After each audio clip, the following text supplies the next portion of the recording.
How to fix Valorant Serialization Error corrupt data found message. First things first is you have to right click on your Valorant icon on your desktop. Now I don't have Valorant installed on my PC, but let's just use this as site for an example. So example, this is your Valorant icon. Just right click on it and go to properties and then go ahead to compatibility.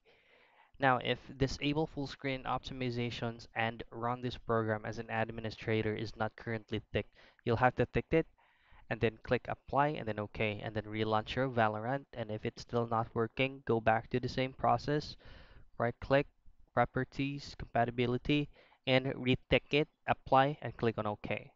Now, next thing to do is go to your Windows icon, type in temporary files, and then click on delete temporary files.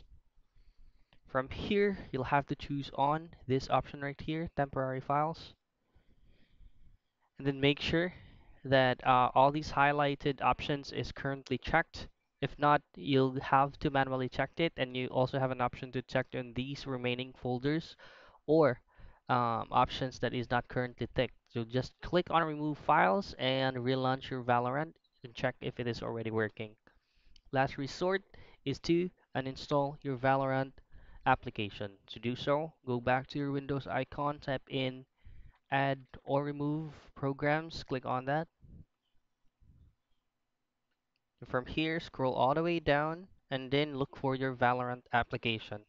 If this is your Valorant application, just click on it and click uninstall and then re-download the specific application through their official website and then relaunch Valorant again. After doing all of these processes, you'll have to restart your PC and start relaunching your game.